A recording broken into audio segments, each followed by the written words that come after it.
Back cover blurbs sometimes contain inaccurate or misleading descriptions, and slave ships is no exception. On the back cover, we get the sentence, "For in order to gain his freedom, he must outwit a sentient weapon that feeds on human spirits." The problem with that is that subplot just doesn't occur in this book. So what happened here? Was this going to be a part of the book that was maybe plotted out but didn't make the final cut into the published book?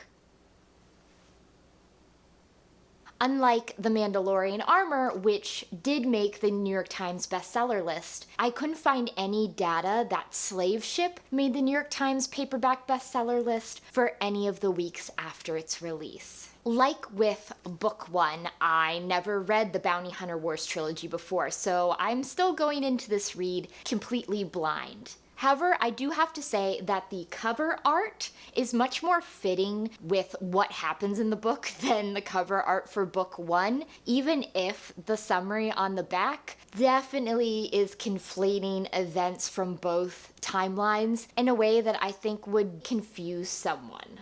So, a brief summary. In the past, Boba Fett continues on his quest to completely dismantle the Bounty Hunters Guild, while in the present, he captures Bossk's ship and sets off with Dengar and Neelah in search of villains unknown.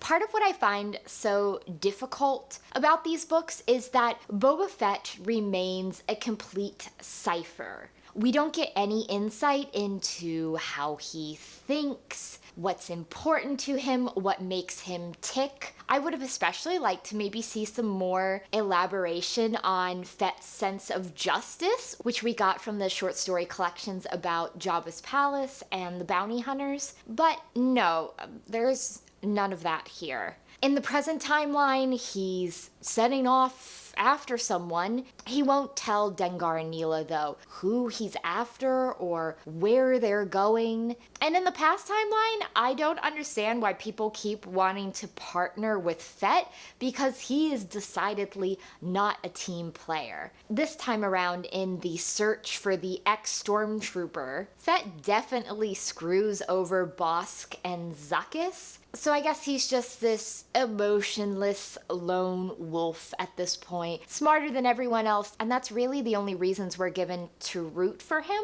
And for me at least, that's just not enough. And like I said in book one, I continue to be confused about Dengar's characterization here in Tales of the Bounty Hunters. We find out that after the Imperial experimentation, Dengar only feels 3 emotions, and those are rage, hope, and loneliness. He meets Manaroo, he's able to feel a little bit more, but that still doesn't explain why so far in the Bounty Hunter Wars trilogy, Dengar has been a nervous idiot. He's scared of Boba Fett, he sort of lets Boba Fett push him around, and Neelah thinks at one point that it's a good thing that Dengar plans on retiring because he just doesn't have the guts for the bounty hunting trade, which just seems so weird to me because I never got the sense that Dengar wasn't a successful bounty hunter. It's almost as though every other bounty hunter character we encounter has to be just vastly inferior to Fett, even when it doesn't make sense for them to be so.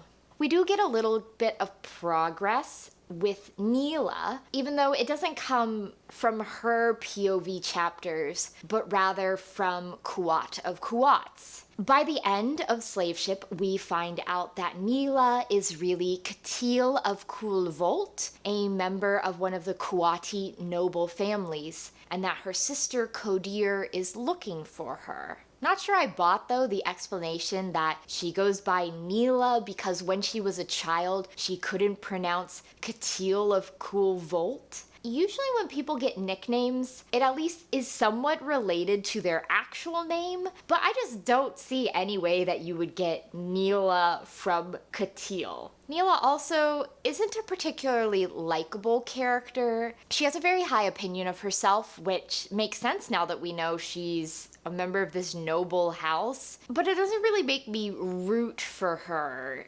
And she's given so little to do that at this point, while I know who she is and I'm sure she's important, I can't really see what role she'll play at this point.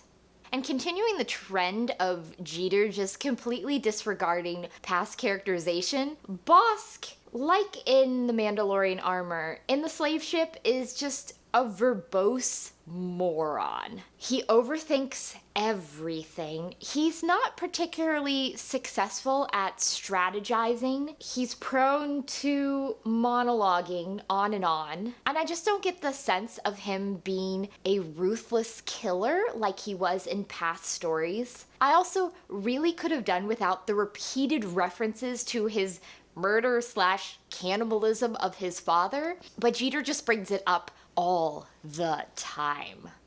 And we see Prince Xizor again in the past timeline, still plotting against the Bounty Hunters Guild. And I almost wonder if his antagonism towards Vader is almost too overt. You definitely got the sense from Shadows of the Empire by Steve Perry that they did not like each other and they wanted to bring each other down. And ultimately, Vader was. But Xizor's so obvious about his dislike of Vader that it makes me wonder if this is maybe too much and Jeter should have dialed this back a bit. Yes, he's obviously does not like Vader, would want to replace Vader in the Emperor's prominence, but he's not going to come right out and say it. We also see more of Kudar Mubat, who I consistently could not remember his name, so in my notes I just called him Spider Man. Kudar Mubat is likewise in the past timeline plotting to bring down the Bounty Hunters Guild. He's in league with Xizor and he's sort of playing both sides against each other.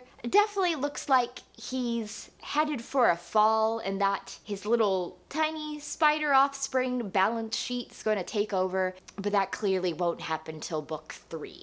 And then I thought that Kuat of Kuat was the most interesting character in this book. In book 1, he just seemed like a Bond villain, complete with his cat. And while chapter 3 just featured him monologuing to his chief of security, chapter 13, on the other hand, was a really interesting look into Kuwati politics. And I thought it was the most interesting part of the book. He's summoned to a meeting by another royal family. They basically want to assume control of the Kuat drive yards in the place of House Kuat. And it turns out that Kuat of Kuat had been actively scheming against Xizor because he was worried that Xizor was going to try to get the Emperor to take control of the yards. And while Kuat doesn't support the rebellion, he's not really on the side of the Emperor either. He's more focused on what is best for the company and the planet as a whole. And for him, I think that's being rather like the Switzerland of the Star Wars universe. So he framed Prince Xizor for the murder of Luke's aunt and uncle. We know that was actually Darth Vader and the stormtroopers.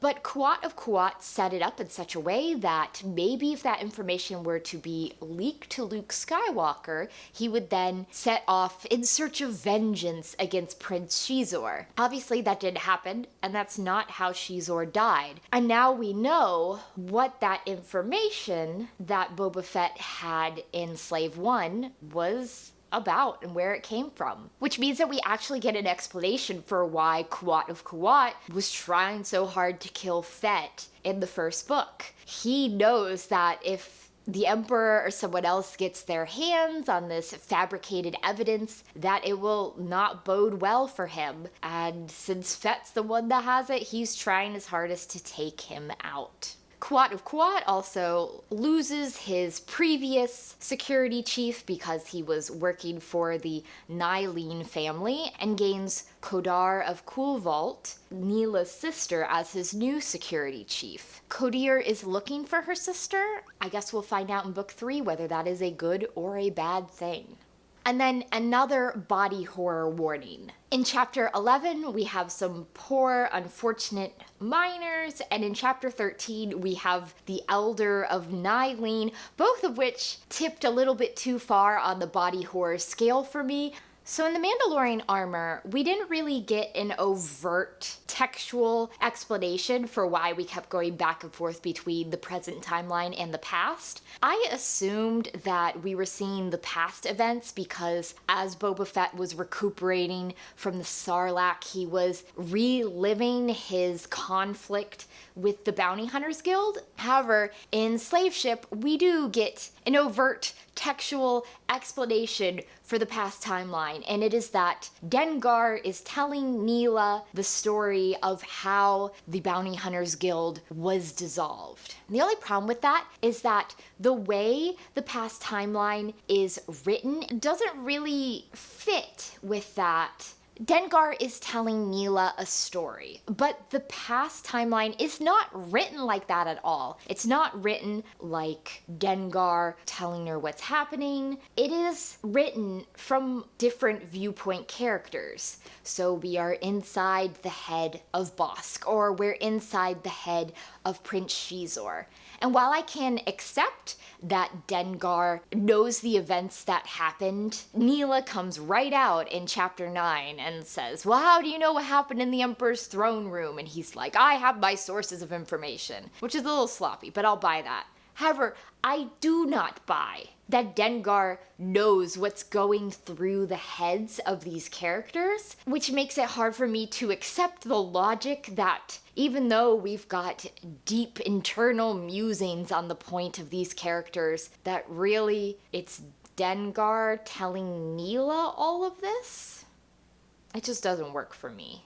And like in book 1, everyone talks way too much. In chapter 2, Boba Fett says that he's not used to justifying his methods to anyone. But considering that this was immediately preceded by pages and pages of Fett talking about what his plan was, it makes that a little hard to swallow. People talk too much to other people, like Kuat of Kuat talking to his security chief. And then we have people like Xizor and Bossk who just monologue to themselves in their heads, which I think probably is a soliloquy, not a monologue at that point. And what I think is really stupid is that characters will be having conversations. One person talks, another person talks, back and forth. And then for several pages, we'll cut away to someone's internal musings. And it's like, buddy, you're talking to someone. I think they'd notice if all of a sudden you dropped out of the conversation for a while so you could just think things over in your head. Honestly, if 50% of the monologues were cut out, it would be both a much shorter book, but it might be a little bit of an easier read. And in book 1, I thought that Xizor's plan to take down the Bounty Hunters Guild was stupid. It makes even less sense the more we read about it and the more we learn about it. So, in Slave Ship, the Emperor, in league with Prince Xizor, sets a bounty on an ex-stormtrooper that's so high that every single one of the bounty hunters want to drop everything and try to get this guy. Somehow, this is going to completely tear apart the Bounty Hunters Guild. Because while it's not the force that it was, it has fractured into two competing guild groups. Somehow this is going to be the thing that finally breaks them. And I'm just left wondering, how?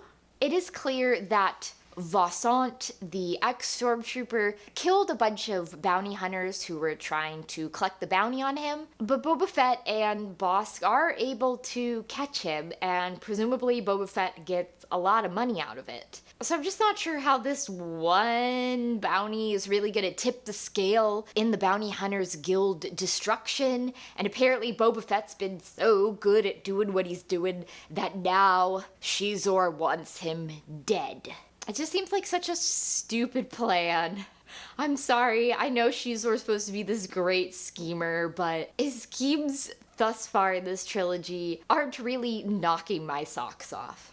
And I think the biggest problem with Slave Ship is just how nothing happens. It's really not a significant contribution to the trilogy at all. In the present timeline, Boba Fett tricks Bossk into abandoning the Houndstooth. He takes control of it, and then he's heading off somewhere He won't tell Neelah and Dengar where he's going, which makes him a really great partner. So the present timeline is basically just Dengar telling Neelah about the past, Fett going somewhere, and Kuat of Kuat having to deal with some political intrigue. And in the past timeline, we have Xizor scheming against the Bounty Hunters Guild, the search for the ex-stormtrooper, Fett betraying Bossk again. Bossk, stop teaming up with this guy, he's just gonna stab you in the back. And Xizor deciding that now he needs to kill Fett. Like, that's it. Honestly, the farther I get in the Bounty Hunter Wars trilogy, the more I think that there's absolutely no reason this needed to be a trilogy. I think this could have probably been one beefy yet more satisfying book. And I also think that if it was just one single book, the dual timelines maybe would have made a little more sense, but as it is, being stretched across 3 books is not helping the dual timeline format at all. So, in short, did Slave Ship improve on anything from the Mandalorian Armor? Not really. Kuat of Kuat is now a more interesting character, but nothing happened here. If you really wanted to read the Bounty Hunter Wars trilogy, go for it. But at this point, especially for book 2, I'm wondering if I might have been better served by just reading the Wookieepedia article and then jumping on to book 3. Because the reading experience of this one as a whole was lacking something. So next time I will be reading the 3rd of Aaron Alston's X-Wing books. This one will wrap up the search for Warlord Zinj narrative with Solo Command.